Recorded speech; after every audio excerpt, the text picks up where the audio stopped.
열심히 읽으셨죠? 여기 로비에 그 표시 꼭 적으세요. 제가 잘했습니다라는 표시는 못 해드렸는데 다시 꼭 내일까지 도장을 찍어 드릴 테니까 적으시고요. 창세기 읽는 데는 큰 부담이 없으신 것 같아요. 일단 스토리이기 때문에 재밌습니다. 저는 창세기를 읽을 때마다 눈물을 자주 흘리는 것 같아요. 특히 그 요셉 그 사건 있잖아요. 그 마지막에 막 요셉이 막 꺼이꺼이 울면서 그 형들에게 내가 요셉이요라고 할 때 뭐 항상 읽을 때마다 이렇게 코끝이 찡하고 그렇게 감동적일 수가 없습니다. 창세기는 성경의 가장 중요한 책입니다. 그래서 창세기는 깊이 있게 보셔야 돼요. 특별히 창세기에 나오는 가장 중요한 부분 가운데 하나가 기원에 관한 부분입니다. 1장부터 3장까지 하나님이 세상을 창조하신 부분, 그리고 인간을 어떻게 창조하셨는지, 그리고 3장으로 들어가서 어떻게 죄가 세상에 들어와서 인간이 망가졌는지를 알아야 돼요. 왜냐하면 그 3장이 지금 이 세상에 여러분들과 제가 겪는 그 고통의 원인입니다. 죄가 들어와서 이렇게 세상이 망가지게 된 거거든요. 사탄이 어떻게 죄를 가지고 왔는지, 인간이 하나님께 불순종하면서 어떻게 하나님과 끊어졌는지를 깊이 있게 보셔야지만 어떻게 회복돼야 될지, 또 어떻게 복음이 주어지는지를 알 수가 있습니다. 4장부터는 그 죄의 결과가 나옵니다. 4장 초반부에 가인이 아벨을 돌로 쳐 죽이고, 그리고 가인의 후손들이 굉장히 음탕하고 이 세상 문화를 만들면서 살인하는 그 죄의 역사가 나오면서 창세기 4장부터 나타나는 말씀이 뭐냐면, 따라하겠습니다. 죽었더라. 네, 계속 죽었더라. 죽었더라. 죽었더라. 계속 나와요. 뭐 1000년을 살면 뭐합니까? 결국은 죽었더라. 그 죄의 결과로 찾아온 사망의 현실, 그 현실 속에서 인간들이 두 부류로 나눠집니다. 하나는 가인의 후손, 그 육체의 후손들이고, 그러나 창세기 보면 족보가 많이 나오잖아요. 그 족보를 가만히 보면 세상 육체의 후손인 가인의 후손이 나오는 반면 그 속에 그 절망적인 환경 가운데 여호와의 이름을 부르는 셋의 후손, 아벨이 죽고 하나님이 셋을 나오게 하시잖아요. 그 셋은 하나님의 그 선택받은 어떤 그 은혜의 그 자손들입니다. 그 셋의 후손이 그 속에서 어떻게 하나님을 섬기는지가 이렇게 나오다가 이제 6장 가서는 노아 외에는 세상이 완전히 다 망가져 버립니다. 그래서 하나님께서 6장에 들어서면서 내가 세상을 물로 심판하겠다. 그리고 6장, 7장, 8장에 하나님의 노아 홍수 사건이 나와요. 성경에 3대 예언이 있습니다. 첫 번째는 그 타락한 인간을 위해서 예수를 보내시겠다라는 예언이 큰 예언이고요. 두 번째 예언은 그 예수님이 오신 다음에 성령이 오셔서 너희들을 도울 것이다. 이게 두 번째 예언이고요. 그리고 마지막 세 번째 예언이 뭐냐면 세상을 심판하시는 하나님, 재림하실 예수님. 이것이 세 번째 큰 예언이에요. 그래서 우리가 성경을 볼 때 이 큰 세 예언을 바라봐야 되는데, 창세기 6장은 그 마지막 세 번째, 하나님의 세상 심판의 그 예시입니다.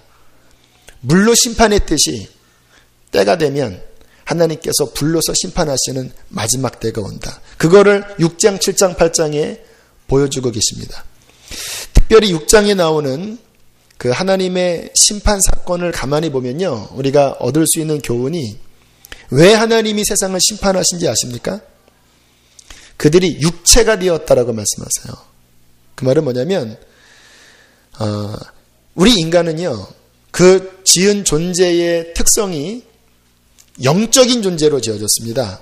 그래서 하나님과 교제하면서 육체적으로만 사는 것이 아니라 하나님과 교제하는 존재로 만드셨는데, 창세기 6장에 가면 하나님과의 교제는 끊어져 버리고 동물처럼 먹고 마시고 시집가고 장가가고 뭐 이것만 해요.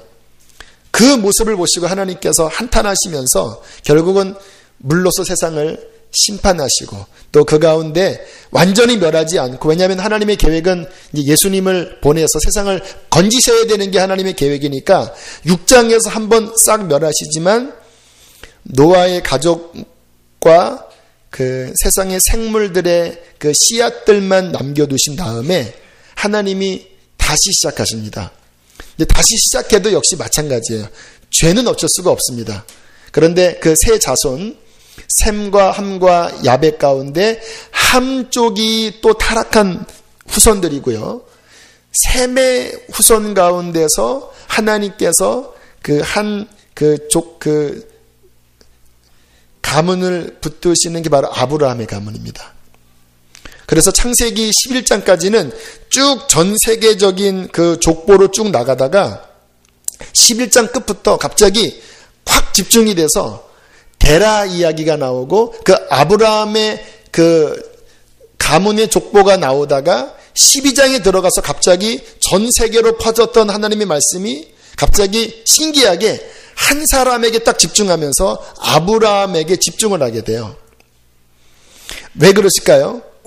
이제 하나님의 계획은 그 아브라함을 통해서 나중에 예수 그리스도를 보내시려는 그 계획을 잡으시고 아주 긴 인간 구원의 역사를 이제 드라마를 쓰시는 거예요. 아브라함을 부르시고. 그래서 오늘 배울 아브라함과 이삭과 야곱 사건은 그냥 옛날 사건이 아니라 다 우리 얘기입니다. 저와 여러분을 하나님께서 구원하시기 위해서 한 가문을 택하시고 그 가문에게 하나님을 보여주시는 거예요. 그리고 그 가문이 한 민족이 되게 해서 그 민족에게 하나님의 법과 하나님의 성품을 계시하시고 어떻게 하나님을 믿어야 되는지를 아브라함과 그 가문 그리고 그 민족을 통하여 보여주시면서 구약을 만드시고 그리고 결국에는 예수님을 보내셔서 이제 인간 구원의 드라마를 하나님이 쓰시게 되는 것입니다. 자, 그 첫 출발이 아브라함인데요. 자, 우리 아브라함 말씀을 다시 한번 보길 원합니다. 자, 하나님께서 1절에 보면 12장 1절에 보면 너는 너의 본토 친척 아비집을 떠나 너에게 보여줄 땅으로 가라 하시면서 2절에 내가 너로 큰 민족을 이루고 너에게 복을 주어 내 이름을 창대하게 하리니 너는 복이 되리라 라고 말씀을 하십니다. 3절은 함께 다시 읽을까요? 시작.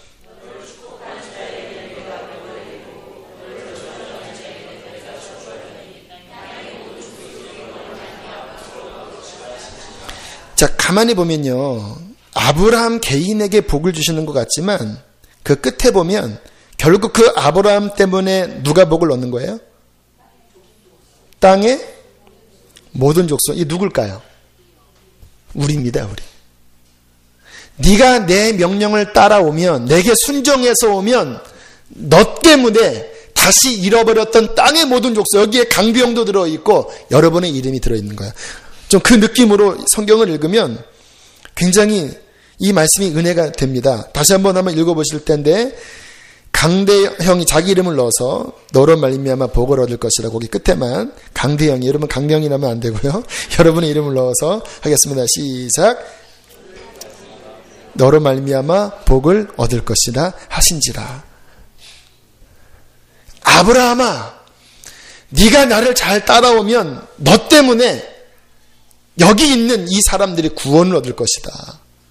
자, 그러면서 이제 하나님께서 아브라함을 부르시면서 두 가지를 요구하십니다. 오늘 이것을 꼭 마음속에 새기고 가셔야 합니다. 아브라함의 인생이나 이삭의 인생이나 야곱의 인생이나 하나님이 그를 부르셔서 하나님 자신을 계시하시지만 어떻게 하나님을 믿어야 되는지를 보여주시거든요. 두 가지입니다. 그거는 아브라함에게 뿐만 아니라 우리에게도 동일한 하나님이 우리에게 원하시는 신앙의 표준이에요. 그것은 뭐냐면 바로 믿음과 순종입니다. 창세기에 하나님께서 아브라함에게 원하셨던 것은 두 가지밖에 없어요. 네가 나를 믿고 그리고 나의 말을 믿고 내가 명한 것을 순종하며 따라오면 내가 너에게 복을 줄 것이다. 우리에게도 동일해요. 하나님이 우리에게 바라시는 것은 예수 그리스도를 믿고 그가 하신 말씀을 순종하면 아브라함처럼 우리의 인생이 영원히 복된 인생이 될 것이라고 말씀을 하시는 것입니다. 굉장히 중요한 부분입니다. 첫 번째, 하나님을 믿고 사는가? 아브라함아, 너는 나를 믿어라. 지난 수요일날, 목요일날 우리 선연보 목사님 말씀 들었더니 재미있는 간증을 하시더라고요. 이분이 교회에 불이 났다고 하더라고요. 홀랑 탔대요. 얼마나 마음이 참담합니까? 딱 교회 가서 무드콘이 앉아있는데 장로님이 오시더니 그러시더래요. 목사님 감사하십시오 그러더래요. 그래서 뭐가 불이 탄데 감사하냐고 했더니 목사님이 불 질렀습니까? 내가 왜 불을 질렀냐 그랬더니 그러면 불나라고 기도했습니까? 내가 왜 목사가 왜 불나라고 기도하냐고. 그러면 하나님이 알아서 하시겠죠. 하나님이 책임지시겠죠. 하나님이 주권자이시니까 어떻게 해서 불이 났건 간에 그분께서 책임져 주실 테니까 오히려 감사하십시다. 이게 믿음입니다. 눈에 보이는 환경, 귀에 들리는 인간의 소리에 흔들리지 말고 하나님 그분이 내 하나님이시고 그분이 나와 함께 하시고 불이 날지라도 나는 그분이 하라는 대로 순종한다. 그 믿음을 가지면 하나님께서는 그것을 기뻐하시는 것입니다. 자, 하나님께서 첫 번째 부르실 때부터 자손을 많이 주시겠다고 약속하셨거든요. 심지어는 아브라함을 데리고 나가셔서 하늘의 별을 보라고 하시면서, 여러분들 지금 이 도시의 하늘의 별들은 별로 안 보이시죠? 여러분 그 맑은 높은 산에서 별 보신 적 있으세요?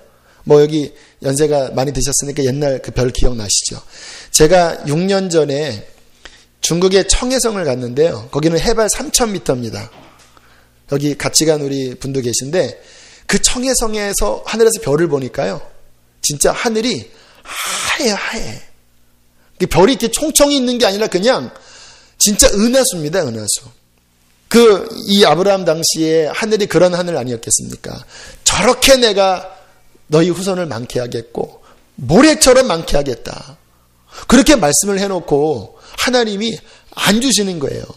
76세에 부르셔서 그때 줄 줄 알았더니 86세, 96세, 이거 25년 가까이 지나면서 정말 할아버지가 되도록 하나님이 안 주시고 그 안에 사라는 이제 경수가 끊어져서 여성으로서 기능을 할 수 없은 그 상황까지 하나님이 왜 가게 했는지 아십니까? 하나님이 능력이 없어서 그러셨을까요? 그때는 하나님께서 시간이 걸려서 그랬을까요? 하나님께서 아브라함에게 가르쳐 주시고자 하시는 것은 뭐냐면 바랄 수 없는 중에 바라고 믿는 믿음을 훈련시키는 거예요. 그래서 인간적으로는 그 끝자까지 간 겁니다.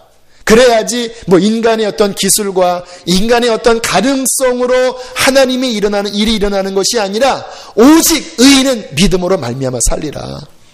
하나님 그분의 말씀을 믿을 때에 하나님께서 행하신다라는 것, 이 훈련을 시키시려고 하나님께서 아브라함에게 100세 될 때까지 자식을 안 주신 것입니다. 하나님이 인정하시는 믿음이란 무엇일까요?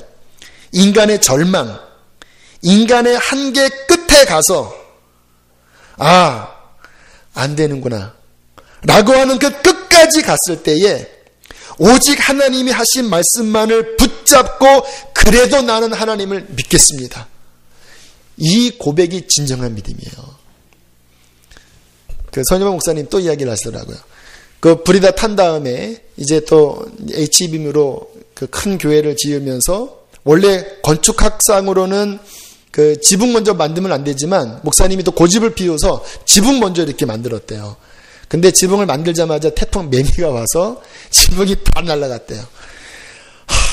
본인이 고집 피워서 지붕부터 세운 건데 도망가고 싶다고 하시더라고요. 또 장로님이 오시더니 목사님 감사하십시다. 뭐가 감사합니까? 목사님이 태풍을 하고 기도했습니까? 내가 왜 기도하냐고. 그러면 하나님이 알아서 하시겠죠. 결국 그래서 더 넓은 땅을 사고 또 더 하나님의 은혜를 받게 되었다고. 여러분 우리는요 믿음이 얼마나 콩할 만한지 실은 믿음이 아니에요. 이렇게 딱 통밥으로 재서 이렇게 될 만한 것만 믿지. 아브라함처럼 100세가 되어 모든 것이 끊어진 상황 가운데 갔을 때 믿음을 붙잡는 사람은 극히 드물어요. 하나님께서 찾으시는 것입니다. 마지막 때 믿음을 보겠느냐. 인간의 상황이 끊어진 그 속에서도 하나님 그분을 믿고 그분이 나와 함께 하시는 것을 믿고 그분의 말씀은 이루어진다. 그리고 오래 인내할지라도 기쁨으로 할렐루야 라는 고백을 할 수 있다면 하나님은 그 사람을 가장 기뻐하십니다. 하나님이 아브라함의 생애를 통해서 가르치시는 거예요. 믿음으로 살라. 그래서 이 아브라함의 생애를 신약에 와서 이렇게 성경이 이렇게 짝이 맞거든요. 신약에 와서 아브라함의 생애와 연결되는 말씀이 로마서 4장입니다. 그 로마서 4장은 아브라함의 믿음을 이야기합니다. 그래서 아브라함 읽다가 신약에 들어가서 로마서 4장을 읽으면 그냥 딱 맞아떨어집니다. 아, 아브라함이 믿음으로 살았듯이 우리도 믿음으로 살아야 하는구나. 제가 그 말씀 읽어볼게요. 아브라함이 바랄 수 없는 중에 바라고 믿었으니 이는 내 수손이 이 같으리라 하신 말씀대로 많은 민족의 조상이 되게 하려 하십니다. 그가 100세나 되어 자기 몸이 죽은 것 같고 사라의 태가 죽은 것 같음을 알고도 무식하지 않았습니다. 알고도 믿음이 약하여지지 아니하고 믿음이 없어 하나님의 약속을 의심하지 않고 믿음으로 견고하여져서 하나님께 영광을 돌리며 약속하신 그것을 또한 능히 이루실 줄을 확신하였으니 그러므로 그것이 그에게 의로 여겨졌느니라 라고 아브라함의 믿음을 이야기하면서 이렇게 23절에 이야기합니다. 그에게 의로 여겨졌다 기록된 것은 아브라함만 위한 것이 아니요 의로 여기심을 받을 우리도 위함이니 곧 예수 우리 주를 죽은 자 가운데서 살리신 이를 믿는 자니라.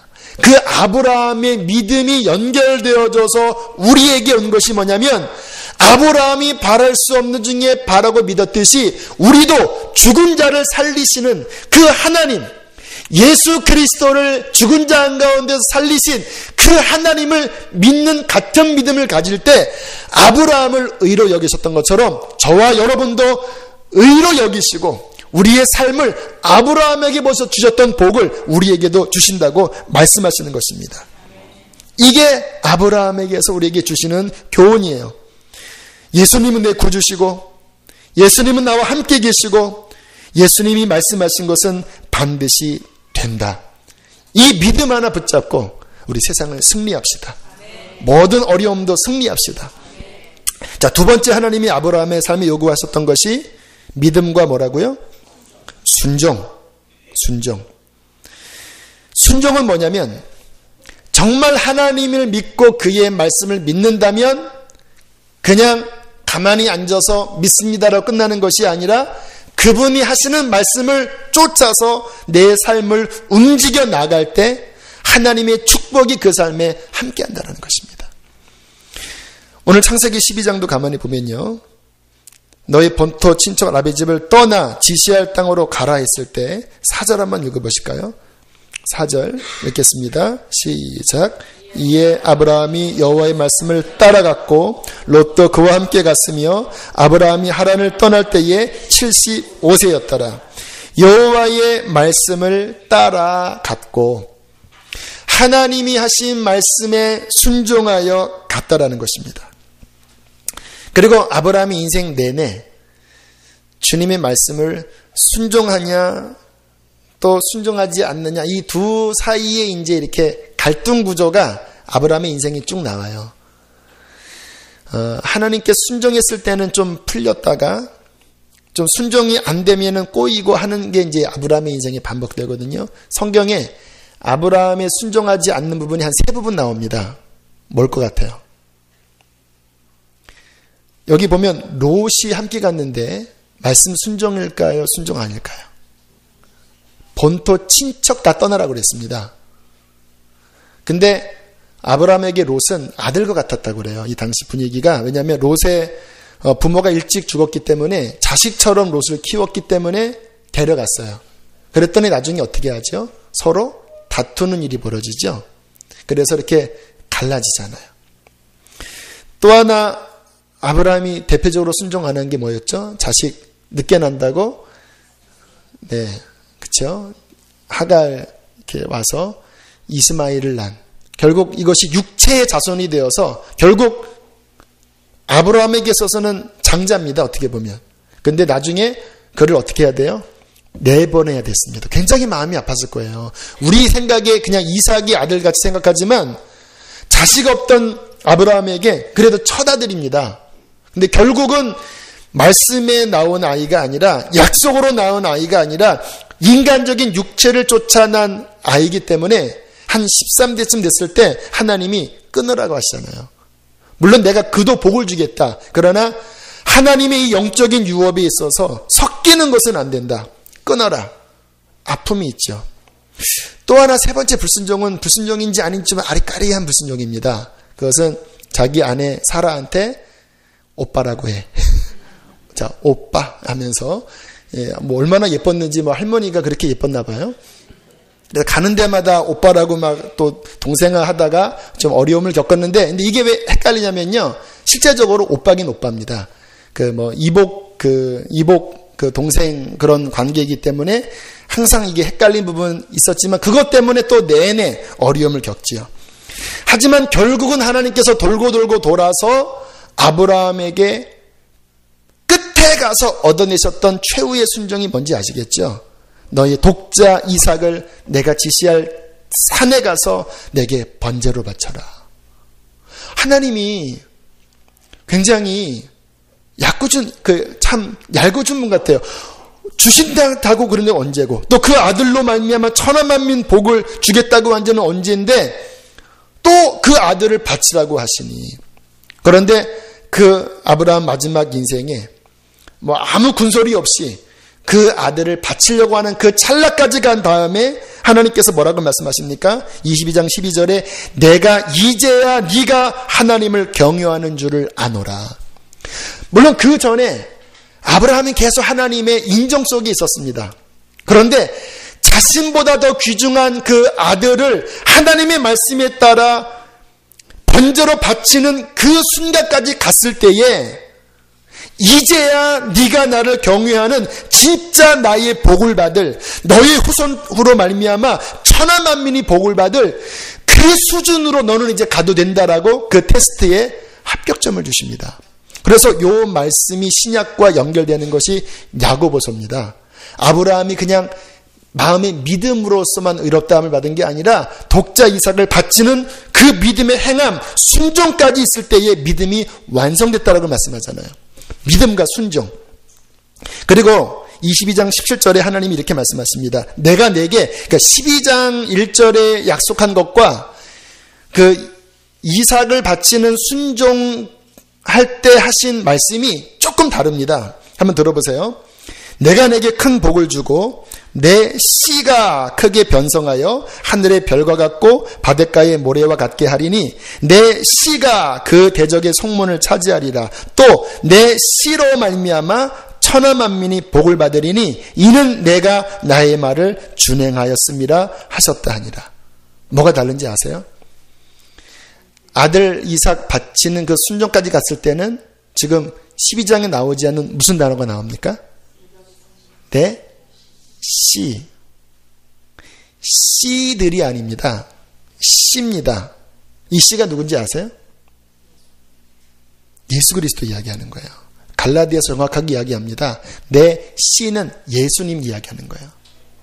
그러니까 그 아들까지 바치는 그 순간까지 갔을 때에 하나님께서 아브라함에게 내가 먼 훗날에 내 아들을, 네가 네 아들을 바칠 때 그 마음 너 느껴봤지?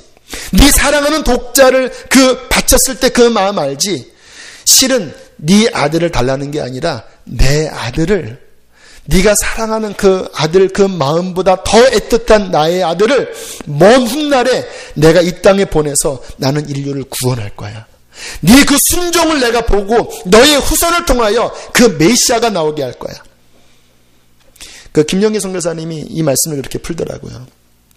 그날 밤에 하나님께서 아브라함을 부르셔서 저 언덕가에 이렇게 서로 어깨동무하면서 그 이야기를 나누셨다고 하는 거예요. 맞을 것 같아요. 저도 좀 상상이 들어가는 내용인 것 같지만 너 그 마음, 그 아들을 바칠 때 그 마음 너 얼마나 아팠지. 저 먼 훗날에 내가 그렇게 나의 아들을 이 땅에 보낼 거야. 그때 아브라함이 엉엉 울었다고 해요. 그때 아브라함이 예수님을 봤습니다. 요한복음 8장에 보면 예수님이 아브라함이 나의 때 볼 것을 기다리다가 나의 때를 보고 즐거워했다라는 말씀이 있죠. 아마 그때 영적으로 본 것 같아요. 먼 훗날에 예수님의 때가 올 것을.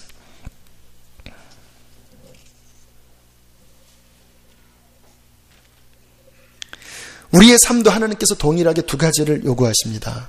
믿음의 삶과 그리고 그 믿음에 합당한 순종의 삶을 요구하십니다. 우리 신앙생활에 잘 믿는 것 같다가 어느 순간에 이렇게 막히는 듯한 느낌이 있죠. 왜 그럴까요? 내 믿음의 삶의 어느 순간에 어떤 순종이 막힐 수가 있어요. 아브라함 같은 경우에도요. 86세 때 하갈을 통해서 이스마엘을 낳고 그 이후에 13년간 99세 될 때까지 하나님이 안 나타나시는 거 성경을 통해서 발견하셨습니까? 안 나타나세요.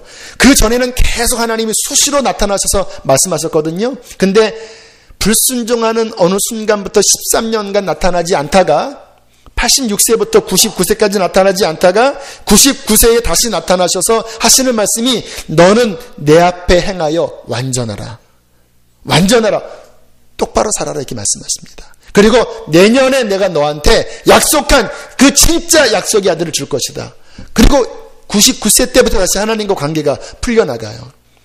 우리의 삶에 어느 때인가부터 뭔가 막힌다면 순종의 문제가 걸리지 않았는지를 살펴보셔야 합니다. 하나님께서 우리에게 복된 삶을 주시는 것은 아브라함처럼 믿음과 순종의 삶으로 하나님 앞에 살아가는 것입니다. 자, 그렇게 해서 아브라함은 믿음과 순종의 삶으로 이제 인류 구원을 위한 기초석을 놓은 겁니다. 그냥 아브라함 부르신 게 아니에요. 그 전 인생을 하나님이 개입하시고 그 아브라함에게 두 가지를 얻어내셨는데 믿음과 순종을 얻어내시고 이제 됐다. 너로 말미암아 내가 메시아 보낼 거다. 그리고 이제 그 아들을 또 이제 나오게 하는 게 두 번째가 이삭입니다. 이삭의 생애를 한마디로 표현하면 온유한 순종의 삶입니다. 여러분, 이삭이 그 번제단에 올라갈 때가 몇 살 때쯤이었던 것 같아요? 성경에는 안 나와 있습니다. 근데 우리가 그냥 성경을 읽을 때 이미지로 조그만 한 7살, 8살짜리 애가 이렇게 따라가고 아브라함 할아버지가 지팡이 들고 그 아이를 이렇게 조그마니까 쉽게 묶어서 이렇게 할 것 같죠. 근데 성경을 가만히 보면 그 나이가 아니에요. 네? 13살. 이스라엘에서는 10대 후반에서 20대 초반까지도 본다고 그래요. 그 토라를 연구하는 사람들은. 물론 성경에서는 정확하게 안 나와 있어요. 그러나 대충 추측해보면 아브라함이 이삭에게 번제할 나무 짐을 지은 걸 보면 꽤 힘이 센 소년입니다. 그렇죠. 여러분들 이 책 들어보면요. 그 박스로 요만한 책 박스만 들어도 굉장히 무거워요. 그런데 그 통나무를 이렇게 그 번제할 정도면은 다 태워야 되잖아요. 꽤 무거운 겁니다. 7살, 8살짜리 갖고 안 돼요. 최소 10대 중반에서 후반이에요. 그 말은 뭐냐면 만약에 이삭이 아버지가 결박하고 칼 들었을 때 뒷발차기 하면 아브라함이 그 완력을 감당할 수 없을 수도 있는 나이라는 거예요. 그런데 이삭을 보면 정말 어린 양처럼 아무 말 하지 않아요. 그냥 그 전에 내 아버지, 왜 내 아들아, 여기 다 다른 것들은 준비됐는데 양은 어디 있어요? 하나님이 알아서 준비하실 거야. 네. 그거밖에 안 나와요. 뭐 이러면 안 돼요 하면서 막 소리쳤다는 말씀도 없고. 굉장히 감동적인데 그래서 그랬는지 이삭의 생애는요 굴곡이 별로 없고 그 인생이 평탄한 복된 삶입니다. 저는 예전에는 그 이삭의 생애가 너무 이렇게 밋밋해서 좀 그 믿음의 조상으로 너무 좀 약하지 않았나라는 생각이 들었는데 다시 한번 성경을 읽어보니까요. 그렇지 않더라고요. 24장 63절에 보니까 이삭이 저물 때에 들에 나가 묵상하다가라는 말씀이 나오더라고요. 그러니까 묵상하는 기도하는 사람이었습니다. 25장 21절에 보면 이삭이 그의 아내가 임신하지 못하므로 그를 위하여 여호와께 간구하매 여호와께서 그의 간구를 들으셨으므로 기도하는 사람이에요. 26장 25절에 보면 이삭이 그곳에 제단을 쌓고 여호와의 이름을 부르며 거기 장막을 쳤더니 이삭의 종들이 거기에서도 우물을 팠더라. 그러니까 굉장히 영적인 사람이에요. 그리고 유순합니다. 잘 싸우지 않고 하나님과 교제하면서 동행하는 사람이에요. 그러다 보니까 정말 하나님이 이렇게 복이 쏟아져서요. 특별히 26장의 우물 파는 이야기 보면요. 그 아래 사는 목자들이 워낙 잘 되니까 계속 내쫓아거든요. 절로 가라. 근데 땅만 파면 우물이 솟는 거예요. 그리고 또 절로 가라. 싸우지도 않아요. 또 가면 우물이 더 커지는 거예요. 또 가라. 끝에 가니까 우물이 더 터지는 거예요. 뭐 기가 막힙니다. 저는 그 이삭의 생애를 보면 그 신앙 좋은 부모나 조부모 밑에서 그 믿음을 이어받은 순종하는 사람이 받는 그 최고의 그 복된 삶을 그 모델을 보는 듯해요. 제가 이렇게 신방을 해보면요. 뭐 다 그런 건 아니지만 어느 집에 가면 이상하게 막 축복이 쏟아져요. 그거는 뭐 인위적으로 하는 게 아니라 그냥 쏟아져요. 이상하다 하고 대화를 나눠보면요. 그 3, 4대 정도 신앙의 깊은 연조 속에 자라오면서 그 자녀들도 같은 믿음 안에 있는 경우에는요. 그냥 복이 쏟아지더라. 그리고 이렇게 대화 나눠보면 하나님이 이삭처럼 이렇게 술술술술 풀어주세요. 그리고 하나님이 그 인생에 함께 하십니다. 근데 저도 당대인데 당대는 조금 이렇게 퍽퍽퍽 되는 게 있습니다. 하지만 실망할 필요는 없습니다. 내가 그렇게 다 치러지면 또 우리 자녀 때에 가서는 또 평탄한 대로가 오는 거니까 또 나쁜 건 아니에요. 아무튼 이삭의 삶은 그 신앙 좋은 믿음의 조상의 그 믿음을 이어받은 그 신앙의 평탄한 축복을 우리에게 보여주는 것입니다. 그런데 또 야곱을 보면 또 그렇지도 않아요. 위에 믿음이 좋다고 이삭처럼 평탄한 게 아니라 고생 바가지로 하는 사람들도 있습니다. 야곱이 그런데요. 야곱의 생애는 문장으로 정리하면 믿음의 조상이 될 수 없는 사기꾼 야곱을 하나님의 손길로 이스라엘로 만드시는 훈련의 생애입니다. 사람은 각자인 것 같아요. 믿음 좋은 부모 밑에서 이삭 같은 사람도 나오지만 그 후손 가운데 야곱 같은 사람도 나와요. 그 태생에서부터 굉장히 자아가 강한 것 같아요. 뭐 뱃속에서부터 막 싸우잖아요. 형이랑 치고받고 싸우니까 성경에 이 리브가가 얘네들이 너무 싸우는 거예요. 그래서 리브가가 이거를 어찌하면 좋을까? 하나님께 기도를 했습니다. 주님, 얘네들이 너무 싸웁니다. 이게 웬일입니까? 그랬더니 걔네들은 나 평생 싸울 거다. 하지만 큰 자가 작은 자를 섬기고 작은 자가 크게 될 것이다. 할 정도로 뱃속에서부터 싸웠고요. 또 태어날 때도 형이 먼저 나가니까 그 아기가 뭐를 안다고 형의 발꿈치를 잡고 하여튼간 어떻게 해서라도 따라잡겠다고 이렇게 나올 정도로 얼마나 자아가 강한 사람인지. 그래서 이름이 야곱. 그 뜻을 표현하면 발뒤꿈치를 잡은 자 또는 사기꾼, 그런 사람이 야곱이에요. 머리는 얼마나 잘 돌아가는지 형이 사냥하고 와서 너무 피곤하고 배고프니까 딱 그 기회를 잡고 팥죽 좀 달라 그러니까 그럼 장자권이랑 팔자. 아주 머리 좋습니다. 정확한 기회를 노려서 장자권을 얻어내고요. 또 아버지 축복기도 받을 때도 막 떨리면서 그 염소털로 이렇게 형처럼 이렇게 털어 만들고 아버지가 너 목소리 야곱 아니냐 그랬더니 나 감기 걸렸습니다 하면서 아무튼 어떻게 해서라도 그 야곱을 막 떨리는 마음으로 축복기도를 받아내고 돌아왔고요. 또 그것만이 아니라 얼마나 성실한지 삼촌 집에서 일할 때 21년 동안 눈 붙일 겨를도 없이 일을 하는 굉장히 자기 의도 강한 사람이에요. 나중에 형 만날 때 그 야곱이 했던 그 모습을 보면요, 예물을 한 번에 화가 안 풀릴까봐 순서적으로 요 예물 딱 보내고, 또 안 풀리면 그 뒷예물 순서적으로 보내고, 또 이 가족들도요, 그 첩의 후손들은 앞에 보내고, 그 레아는 그 뒤에 보내고, 그 뒤에 자기가 사랑하는 라헬 보내고, 맨 마지막 뒤에는 그 사랑하는 그 요셉과 베냐민, 이렇게 할 정도로 머리가 그냥 그 환란 중에서도 막 팍팍팍 돌아가는 그 자아가 강한 야곱. 질문하겠습니다. 이러한 분들이 신앙 갖기가 쉬울까요, 좋을까요? 약간 어렵습니다. 왜냐하면 하나님을 의지하기보다는 본능적으로 자신을 더 의지해요. 오히려 이삭같이 좀 멍하지만 그냥 주님이 하라는 대로 나를 잡수세요.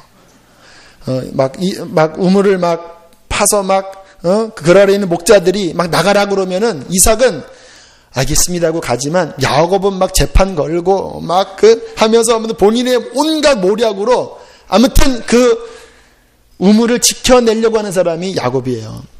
근데 그게 그 순간에는 잘 되는 것 같지만 결국에는 하나님께서 그 완고한 자아를 깨트리시는 연단의 작업을 하나님은 그에게 베푸시는 겁니다. 사랑 때문에 그래요.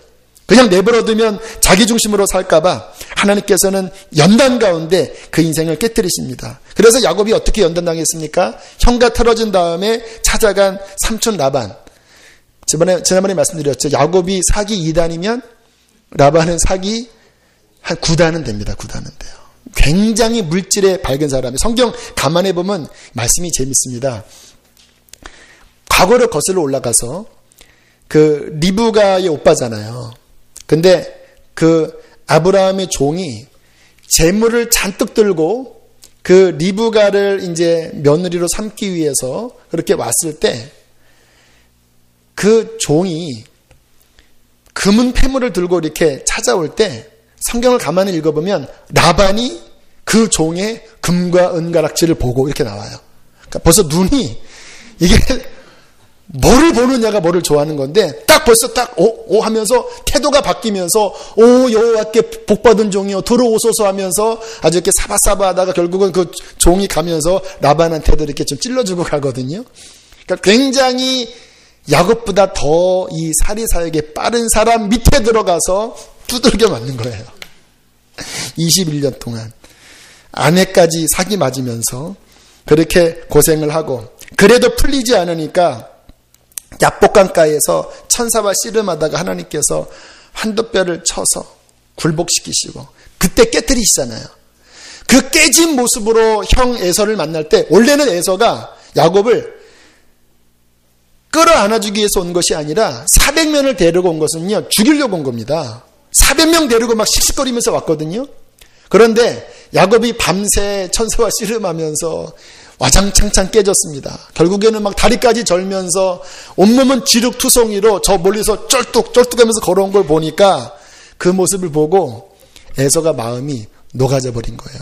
저 자식, 야곱 저 자식, 내 장자권 뺏어 먹고, 지 잘났다고 저렇게 사는 줄 알고 내가 죽이려고 왔는데 쩔뚝거리면서 먼지 다 뒤집어 씌우고, 형님을 보니까 하나님의 얼굴을 뵈는 것 같네요. 이렇게 하니까 그냥 에서의 마음이 녹아져서, 또 에서 같은 사람은 또 쿨하거든요. 또 이 다혈질은요, 이 꼼수가 별로 없습니다. 그러니까 또 끌어안고 또 화해하잖아요. 그런데 거기서 녹아진 것 같죠? 에서가 야곱한테, 야, 내가 종들을 붙여줄 테니까 내 종들이 너희 그 양과 소떼를 지켜줄 테니까 그 우리 집으로 가자. 그러니까 뭐라고 이야기하냐면, 제발 그렇게 하지 말라고. 너무 빨리 가면 우리 소떼 양떼 다 죽으니까 형님 그냥 우리끼리 알아서 천천히 가겠습니다. 그리고 지도를 보면요, 그러니까 원래는 이제 여기서 야복강에 만나서 이쪽으로 가야 되거든요. 근데 거기서 여기로 새버립니다. 그 지도를 보면 그게 나와요. 세겜이라는 지역이 야곱이 얘기했던 그 지역과 다른 지역으로 가버려요.